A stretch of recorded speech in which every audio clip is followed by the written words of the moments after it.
Start by putting your steering knuckle out on a workbench. Then I drilled out both rivets holding the two pieces of the steering knuckle together. In doing this, you want to make sure not to nick the side of the steering knuckle itself, but you should be able to do it pretty easily. With the rivets drilled out, you can now smash the plastic pieces with a hammer. You no longer need these plastic pieces on the steering knuckle to make way for your new E36 bolts.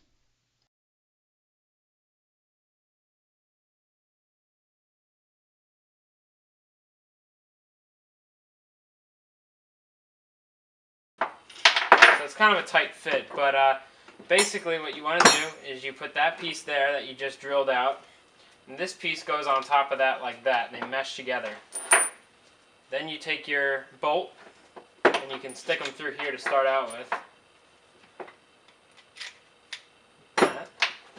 Then you can take your other piece, the other part of the knuckle, and if you have a pre-existing E36 knuckle, you don't need to do anything with that. You don't need to use that. It's worthless basically for this swap. Yeah, this is a little tricky. Again, it's a very tight fit, but there we go. So what you want to do is you want to get out your taller spacers right there, like that. You want to slide them onto the bolts, like that. Now take the other part and slide it onto the other ends of the bolts, like that. A little tricky. There we go.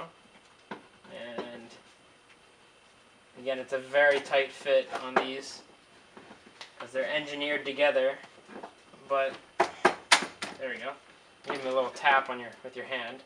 Then you get to a point like that, you get the little spacer, and this little guy basically goes and reduces all that play in the knuckle, so you just kind of put them like that.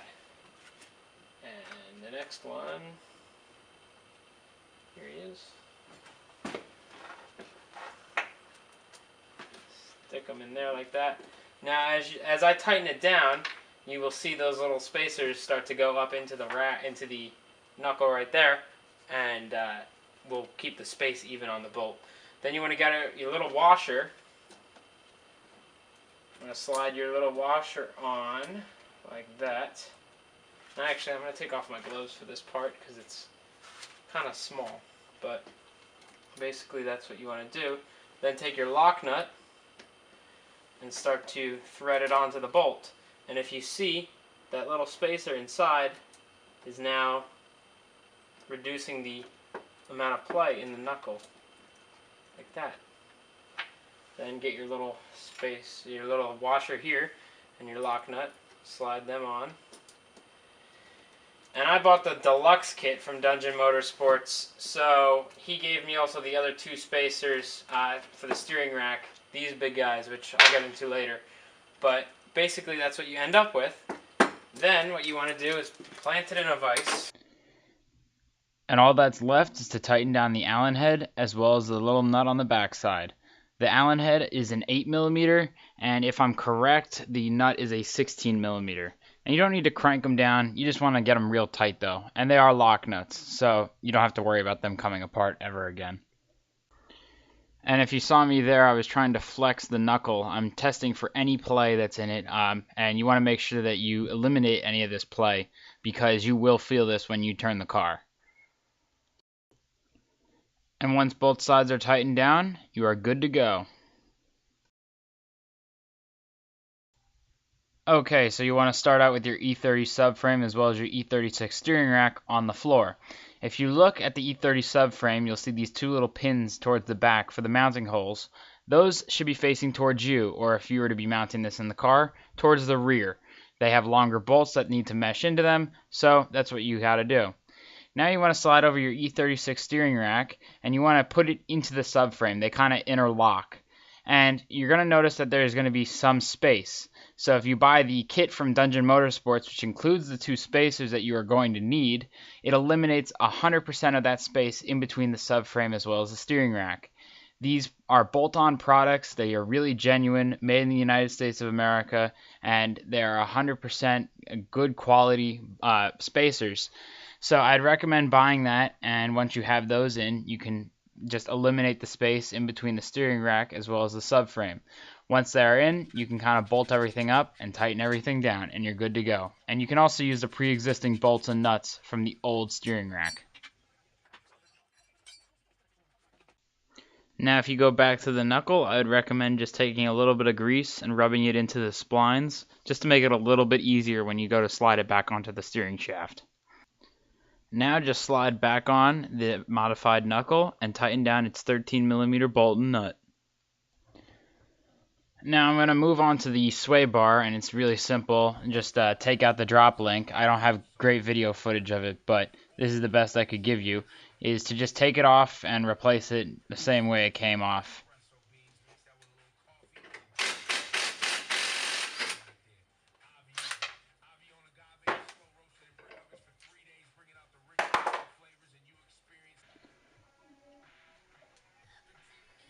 And this is what the new links look like, all mounted up to the sway bar.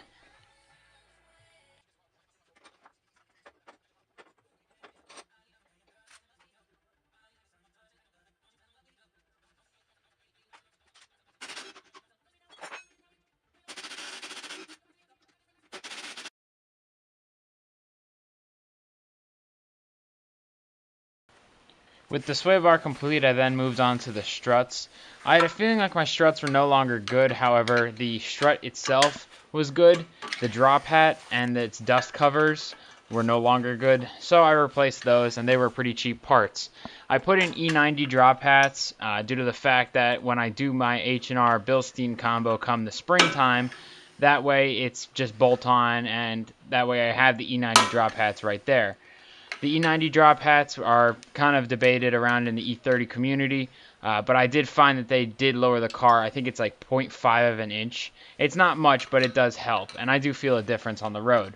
Here, I began by taking apart the brakes and just taking the caliper off of the car, and I did that by compressing the piston with a screwdriver. I took off the two little dust covers that cover up the 7mm pins for the brake assembly. Once I had those out, then I could just slide the whole caliper out of the way, and that way I'm left with the caliper bracket, the strut, and the rotor.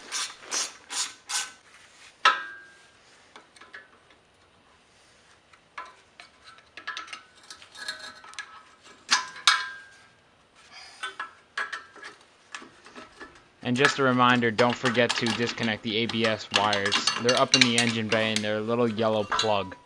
And just don't forget to disconnect those when you take out the strut. They look like this. And to finally take out the strut, all you have to do is loosen those three 13mm nuts that hold the strut to the body of the car. So many parts. And the last and final thing before you throw the subframe back into the car is you're going to want to remove the high pressure power steering hose from that steering rack. If you see it in the front, it kind of looks like a furnace hose, and it's held on by a 22mm banjo bolt at the top, two 10mm bolts holding it to the rack itself, and then it just slides right off the rack.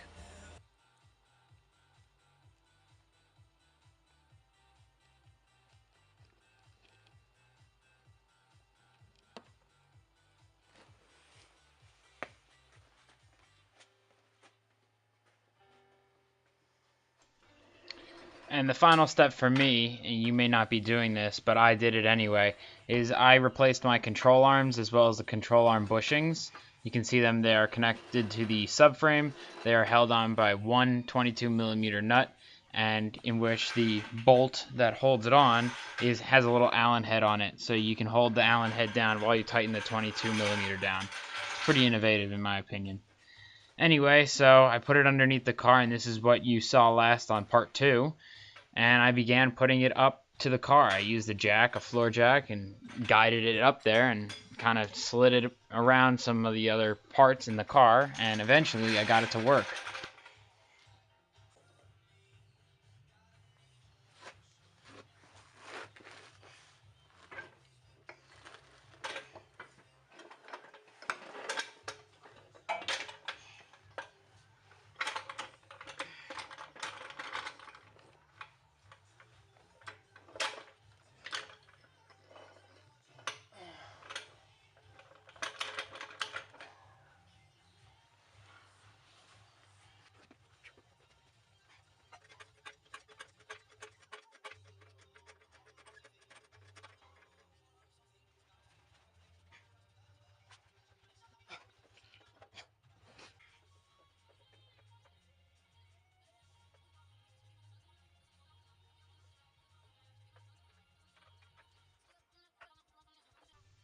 And after a while I was able to line it up enough to put a bolt through it and hold it to the chassis of the car.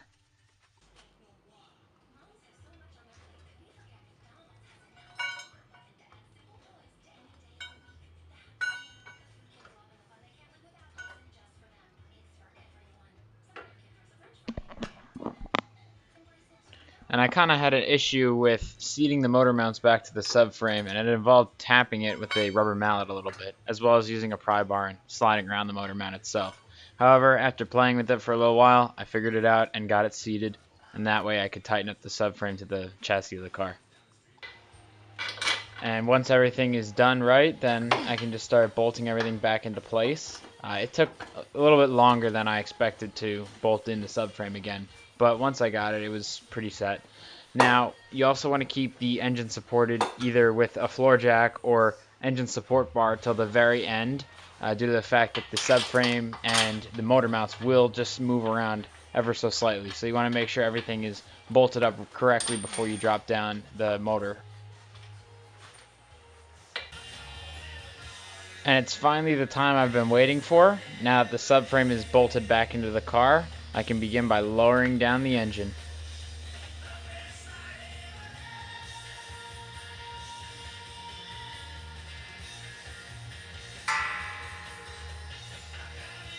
And with the subframe bolted back up into the car, the biggest issue I ran into was the steering knuckle not wanting to mate up with the steering rack itself. However, after hitting it with the hammer a couple of times, as well as moving it around with the pickle fork, I was able to guide it back into place, and then I was set to go.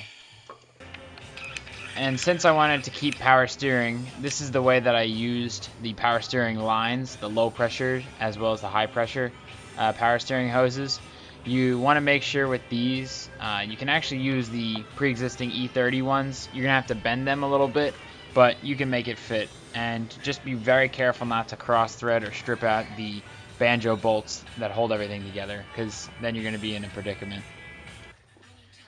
Congratulations. So you have swapped in your E36 steering rack, which in my opinion was the hardest part of this whole overhaul. And you can see here I just tighten up my new control arm bushings as well as the control arms to the rest of the car. From here on out it's pretty easy. It's little things with tie rods and what have you, and I'll show you how to do everything.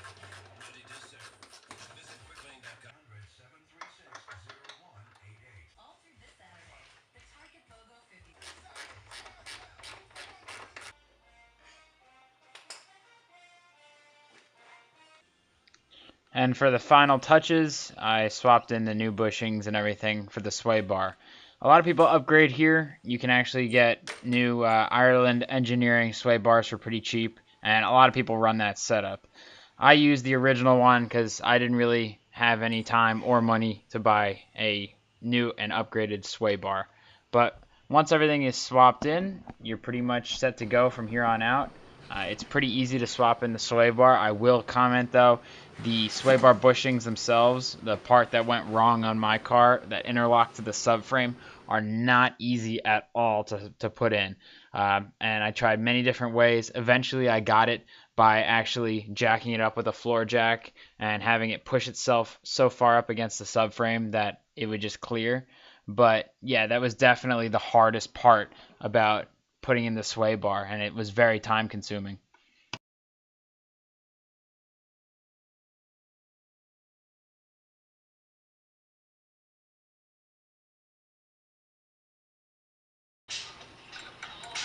And here you can see I put the drop link and it connects in with the control arm, but yeah, it's pretty easy. It's only one little nut.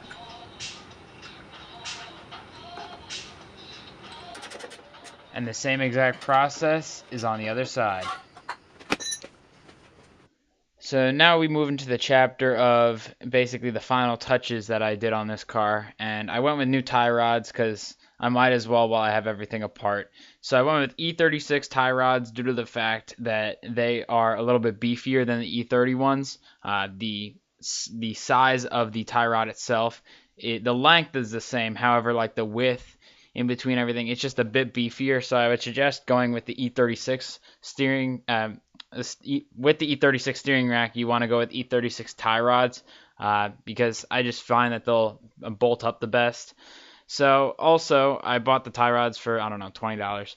But to get them off, what you want to do is there's a little nut up on top that you just loosen, and it like almost tightens down on a collar on the tie rod itself. So you want to loosen up that little nut. You can see it's right next to that boot on the steering rack.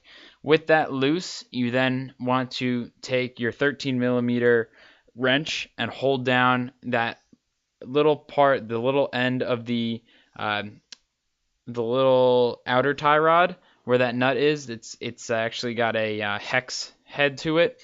You want to hold that down, and you'll see me in a second. Just try to turn the tie rod, and to free it up, I use a little bit WD-40 in there. And to free it up, I just kept on turning it until the point where it broke loose, and then I could spin off the tie rod.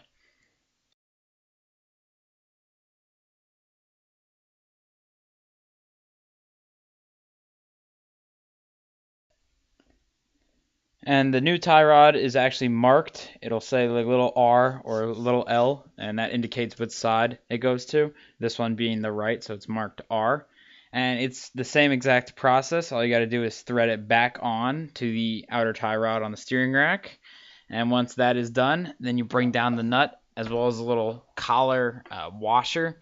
And once you tighten those up, the tie rod is in place. Now, when you do this, don't do what I did and tighten down that nut so fast. You want to leave everything loose, and so once you get the strut back in, then you can do the alignment, because then all you're going to have to do is loosen that back up, and there's no point to doing that. So here we go with putting the strut back in and then getting the alignment done. And I actually did the alignment by myself, so I'll show you how I did that.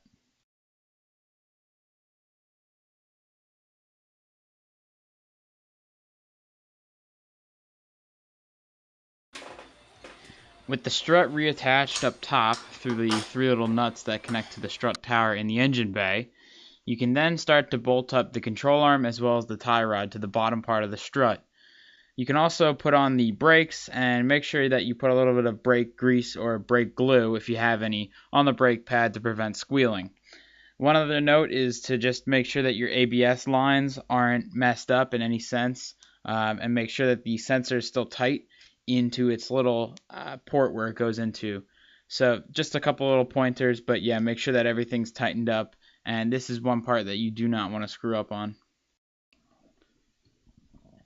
And also, you want to use a jack, and you want to actually jack up underneath each connecting part, so being the tie rod, and you want to jack up underneath that, as well as you want to jack up underneath the control arm. When you go to put the nuts back on, if you were to just try to tighten it down, you'll just spin the ball joint inside of the tie rod, inside of the control arm, or you'll spin the little joint that's in the outer part of the tie rod. So you want to just use a jack and jack up underneath both parts, and you can tighten down their little nuts on them. And you can see the alignment is definitely not right, but you don't have to worry about that right now. Just get both sides.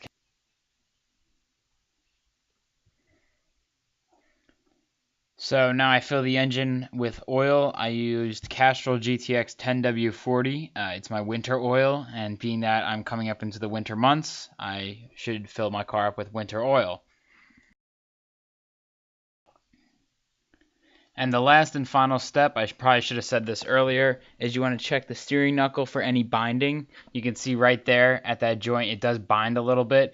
To correct this, you can use some sandpaper, a file. I use the Dremel because it's the quickest and easiest way. And you just have to grind down and shave down just a very little bit of metal off of the knuckle. And once there's no binding present, then you're good to go. This is kind of what the binding will act like. It gets real tight and stiff in one part, and then it frees up all of a sudden and is loose again. And now it's time to put on the wheels.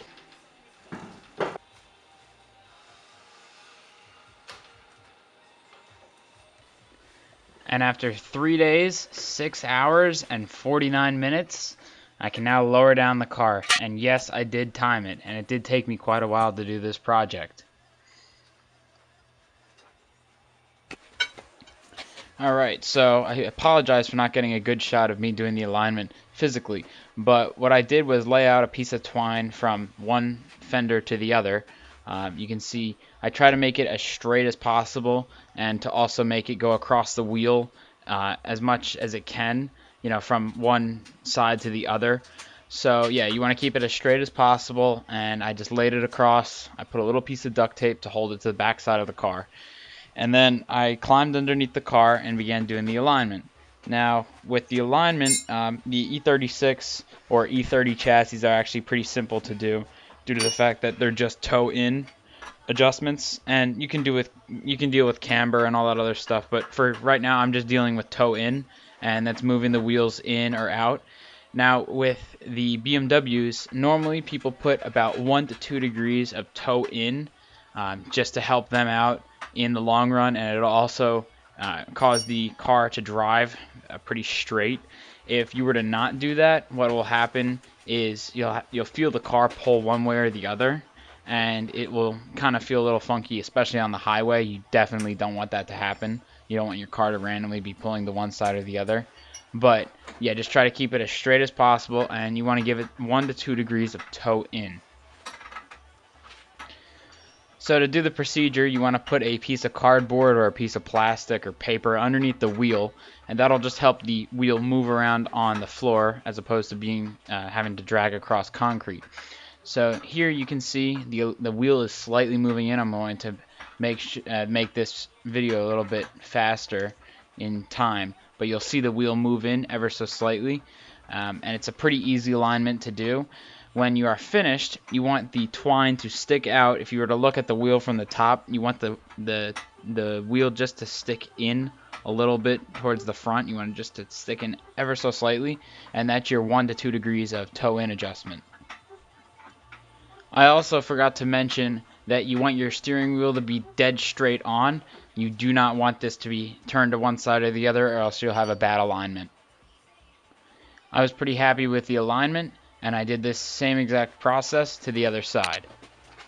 Okay, so the very last step is to fill up your power steering fluid reservoir with automatic transmission fluid. The E36 power steering system uses ATF as the lubricant, and there's no special power steering fluid needed. So what you want to do is you want to fill up the reservoir with automatic transmission fluid. I use the Valvoline Max Life. It's like $4, and you only need 1 bottle of it.